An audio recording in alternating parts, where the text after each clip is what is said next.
జనసేన అధినేత deputy CM Pawan Kalyan Janavani కార్యక్రమం ద్వారా ఎంతోమంది పరిష్కారం కాని సమస్యలతో పాటు ఎంతోమందికి చేయూతనిస్తున్నారు. ఈ నేపథ్యంలో డిప్యూటీ సీఎంగా ప్రమాణ స్వీకారం చేసిన తర్వాత విజయవాడ కొత్త రాజరాజేశ్వరపేటకు సంబంధించినటువంటి ఒక బాధితురాలు పవన్ కళ్యాణ్ దగ్గరికి వెళ్ళి తన సహాయం కావాలని కోరిన నేపథ్యంలో ఆమెను స్వయంగా పార్టీ ఆఫీసులో పిలిపించుకుని ఆమెకు సహాయం చేశారు. ఇచ్చిన మాట నిలబెట్టుకున్నారు. ప్రస్తుతం విజయవాడ కొత్త రాజరాజేశ్వరపేటలో నేను ఉన్నాను. పవన్ కళ్యాణ్ సహాయంతో ఒక కుటుంబం ప్రస్తుతం ఒక బతకడానికి అవకాశం కల్పించారు. ఇక్కడ కొత్త రాజేశ్వరపేటలో పవన్ కళ్యాణ్ కలిసినటువంటి కరుణ అనే ఒక మహిళ తన పిల్లలతో పవన్ కళ్యాణ్ కలిసిన తర్వాత ఆయన ఏం సహాయం కావాలని కోరిన నేపథ్యంలో ఎలా ఏదైనా షాప్ పెట్టించమని అడిగితే వెంటనే పార్టీ నాయకుల్ని ఆదేశించి పార్టీ ఇక్కడ ఆమెకు ఒక ఒక భరోసా కల్పిస్తూ ఒక షాపు రైస్తో పాటు కూరగాయల షాప్ను అయితే పెట్టించారు. 3 రోజుల కిందట ఈ షాప్ అయితే ప్రారంభించారు. జనవాణిలో కలవడానికి వచ్చి తన గోడును వెలబుచ్చుకున్నటువంటి కొత్త రాజేశ్వరపేట చెందినటువంటి కరుణ మహిళకి చూశారు కదా, జనసేన పార్టీ అధినేత ఆంధ్రప్రదేశ్ రాష్ట్ర ఉప ముఖ్యమంత్రి వర్యులు గౌరవనీయులు కొణిదెల పవన్ కళ్యాణ్ గారి సహకారంతో రైస్ కూరగాయల షాప్ అంటూ ఒక షాపును పెట్టుకునేలాగా పూర్తిగా ఖర్చంతా కూడా పవన్ కళ్యాణే భరించి, డిప్యూటీ సీఎం పవన్ కళ్యాణే భరించి మీరు చూస్తున్నటువంటి ఈ రైస్ బ్యాగ్స్ అన్నీ కూడా దాదాపు 28 రైస్ బ్యాగ్స్ అన్నీ కూడా కొనిపించి ప్రస్తుతం ఆమె షాప్ పెట్టుకోవడానికి సహాయం అందించి షాప్ను అయితే ప్రారంభోత్సవం చేశారు. ఇచ్చిన మాట నిలబెట్టుకున్న పవన్ కళ్యాణ్ పట్ల వీళ్ళందరూ హర్షం వ్యక్తం చేస్తున్నారు. రైస్ బ్యాగ్స్తో పాటు ఇక్కడ మనకి ఆయిల్ ప్యాకెట్స్ కూడా వాళ్ళు ఇవ్వడం జరిగింది. ఒక్కసారి షాపులో పవన్ కళ్యాణ్ ఫోటోని అంటే ఆ కుటుంబానికి ఆదరణ కల్పిస్తూ ఒక షాపును పెట్టుకోవడానికి సహాయం చేసినటువంటి శ్రీ కొణిదెల పవన్ కళ్యాణ్ గారంటూ ఒక ఫోటోను కూడా ఆ మహిళ పెట్టుకున్నారు. ప్రస్తుతం 3 రోజుల నుండి ఈ షాపు బాగానే రన్ అవుతుందని చెప్తూ ఉన్నారు.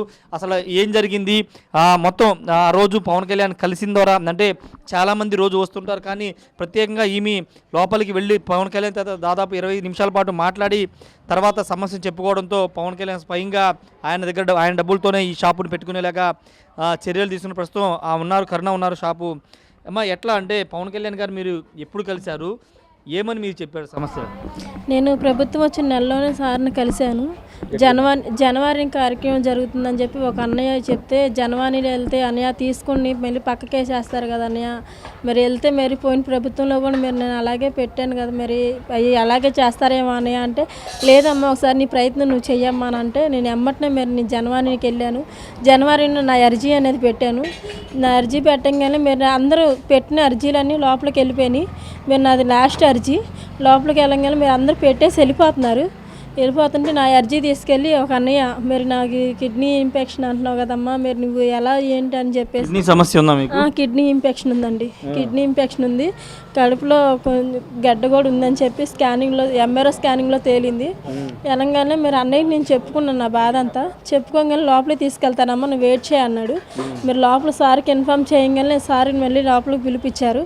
లోపలికి వెళ్ళంగానే మరి నీ సమస్య ఏంటమ్మా అన్నయ్య, నేను ఏ పని చేసుకోలేకపోతున్నాను, మరి ఇది నాకు 2 చిల్డ్రన్స్ ఉన్నారు అన్నయ్య, 2 పాప బాబు 2 ఉన్నారు, మరి నేను వాళ్ళకి ఏది కూడా నేను ఆహారం కూడా నేను టయానికి అనేది అందించుకోలేకపోతున్నాను, మీ ద్వారా నాకు ఏదైనా హెల్ప్ కావాలని అన్నాను. ఏం కావాలమ్మా అన్నాడు. మరి నాకు ఇట్లా వాటర్ ప్లాంట్ కానీ మరి ఏదన్నా మీ ద్వారా ఏదో చేయండి అని అన్నాను.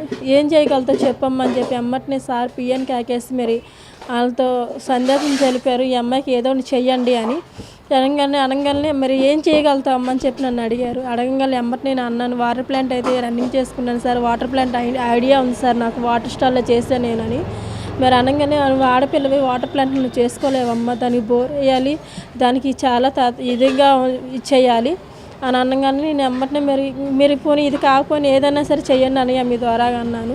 మరి మండల రాజేష్ గారు ఎమ్మటనే మా ఇంటికి వచ్చి మరి ఆ అన్నయ్య మొత్తం నాదంతా నేను ఎలా ఉంటున్నాను ఏంటి నా పరిస్థితి ఏంటి అంతా కూడా నాకు అన్నీ ఇచ్చేశాడు. ఇక్కడ ప్రకాష్ అన్నయ్య అని కూడా మన జనసేన పార్టీ నాయకుడు, ఆయన కూడా వచ్చి చూశారు నా పరిస్థితి ఏంటో, నా పిల్లలు ఎలా ఉంటున్నారు, నేను ఎలా ఉంటున్నానని. అవన్నీ కూడా స్పందించాడు. చెల్లెమ్మ నీకు చేయమన్నారు రాజేష్ గారు నాకు చెప్పారమ్మా అని చెప్పి నాకు ఎమ్మటనే నాకు ఇవన్నీ చూస్తాం అయింది. నా రిపోర్ట్లు అన్నీ చూశాడు కూడా. చూసి కూడా సరేనమ్మా నీకు చేస్తాను, నువ్వు ఇంటికాడ ఉండి నువ్వు చేసుకుంటా, నువ్వు హాస్పిటల్లో కూడా చూపించుకోమ్మా అని చెప్పేసి మాట్లాడారు. నాకు మరి ఎమ్మటనే మీరు నాకు మన ప్రభుత్వం వచ్చి 6 నెలలు అవుతుందండి. మీరు 6 నెలల తర్వాత మీరు నా అర్జీ మరి అన్నీ చదివి అన్నీ చేసిన తర్వాత నా ఎంక్వైరీ అన్నీ అయిన తర్వాత మరి నాకు షాప్ ఒకటి తీసి 3 నెలలు రెంట్ పే చేశారు. రెంట్ పే చేసి తర్వాత మంత్లీ నుంచి నువ్వే కట్టుకోమ్మని చెప్పి మరి నా కూరగాయలను 28 బియ్యం బస్తాలు వేస్తాం జరిగింది. మరి అన్నయ్యకి ఆయిల్ ప్యాకెట్లు నాకు 13 ప్యాకెట్లు ఆయిల్ ప్యాకెట్లను 28 బియ్యం బస్తాలు వేస్తాం జరిగింది. ఈ కొట్టు అట్లా రన్నింగ్ చేసుకోమ్మా అని చెప్పి మరి నేనైతే అనుకుంటుంటే కొంచెం నిండుగా కొంచెం సరిగేస్తారేమో అని కొంచెం ఆశగా ఉంది నాకు. ఇంకా కొంచెం నన్ను ఇంకా అందించి పవన్ కళ్యాణ్ సార్ కొంచెం నన్ను కొంచెం అదుపులో కొంచెం పెట్టుకొని నాకు ఇంకా ఏమైనా హెల్ప్ ఏమైనా చేయగలిగితే కొంచెం అన్నయ్యకి ఇంకా నేను రుణపడి ఉంటాను.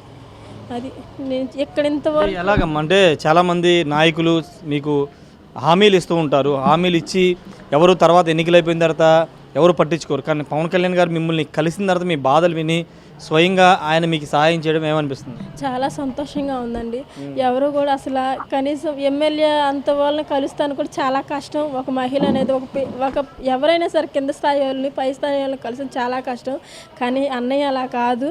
నన్ను పవన్ అన్నయ్య నన్ను అసలు ఒక చెల్లిలాగా నన్ను ఆదరించి నువ్వు చైర్లో కూర్చోమని చెప్పి అన్నయ్య నుంచొని మాట్లాడితే నాకు ఎంతో సంతోషం వేసింది. నేను అన్నయ్యని చూసి ముందు నేను భయపడిపోతున్నాను. అసలు ఏం మాట్లాడాలి ఏంటని చెప్పి నాకు అప్పటికి ఏం అర్థం కాలేదు. అయినా సరే నన్ను వాళ్ళ ఇంట్లో మనిషిలాగా మాట్లాడినప్పుడు నాకు చాలా సంతోషం వేసింది. వాళ్ళకి అన్నయ్య చెప్పుకున్న నా బాధ అంతా. కానీ అమ్మటనే స్పందించినందుకు నేను అన్నయ్యకి నేను ఎప్పుడు రుణపడి ఉంటాను. అన్న నువ్వు ఎప్పుడు కూడా నేను నా జన్మంతా నేను చచ్చిపోయేంత కాలం కూడా నా ఊపిరి పోయినంతసేపు కూడా నేను అన్నయ్యకి మాత్రం నేను రుణపడి ఉంటాను. జై పవన్ అన్న, జై జై పవన్ అన్న.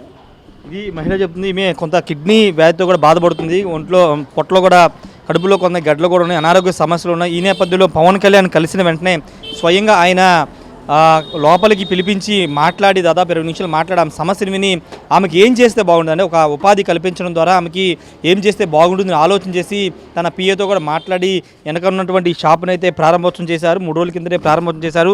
ఆ మహిళ అయితే చాలా సంతోషం వ్యక్తం చేస్తున్నారు. జీవితాంతం పవన్ కళ్యాణ్కి రుణపడి ఉంటానని చెప్తున్నారు. ఎందుకంటే తన కుటుంబం బతకడానికి ఒక భరోసా దారి చూపించారు. తాను ఎక్కడ అంటే పని చేయలేని పరిస్థితి ఉంది కాబట్టి ఒక ఉపాధి కల్పించాలని చెప్పిన నేపథ్యంలో అక్కడ ప్రస్తుతం ఈ షాప్ అయితే పెట్టడం జరిగింది. ఒకసారి మనం చూస్తున్న షాప్ కూడా కూరగాయలు అవన్నీ కూడా రన్ చేస్తూ ఉన్నారు. కూరగాయలతో పాటు ఆయిల్ ప్యాకెట్లు అదేవిధంగా రైస్ ప్యాకెట్లు పెట్టారు. కొంతమంది చూస్తున్నాం కదా షాపులో వచ్చి కూరగాయలు కూడా కొనుగోలు చేస్తూ ఉన్నారు. దీని ద్వారా ఆమెకి ఉపాధి లభించి ఆ కుటుంబం ఒక దారి కనిపించినట్టు అయింది. ఖచ్చితంగా పవన్ కళ్యాణ్ జనవాణి పెట్టినటువంటి ఉద్దేశం నెరవేరుతుందని జనసేన పార్టీ నేతలందరూ చెప్తూ ఉన్నారు. ప్రజా సమస్యలు అంటే అధికారంలో లేనప్పుడు కాదు, అధికారం వచ్చిన తర్వాత కూడా ప్రజల వెంట నడిచి ప్రజా సమస్యలు పరిష్కరించడంతో పాటు ఇలా మహిళలకి ఇచ్చిన మాట ప్రకారం వెంటనే ఇలా ఉపాధి కల్పించడం సంతోషంగా ఉందని చెప్తున్నారు. ఏదేమైనప్పటికీ ప్రస్తుతం పవన్ కళ్యాణ్ చేసినటువంటి ఈ సహాయం, మహిళ చేసే సహాయం అందరూ చర్చించుకుంటున్నారు. ముఖ్యంగా జనవాణి కార్యక్రమంలో వచ్చిన ఒక అర్జీ ద్వారా వచ్చిన సమాచారం తెలుసుకుని లోపల పిలిపించుకుని ఆ మహిళకు ఒక షాప్ పెట్టిన ఆయన డబ్బులతోనే ఒక షాప్ పెట్టించి ఇప్పుడు ఓ మహిళతో పాటు ఆమె కుటుంబానికి అండగా నిలిచిన పవన్ కళ్యాణ్కి జీవితాంతం రుణపడి ఉంటామని ఆ కుటుంబ సభ్యులైతే చెప్తున్నారు.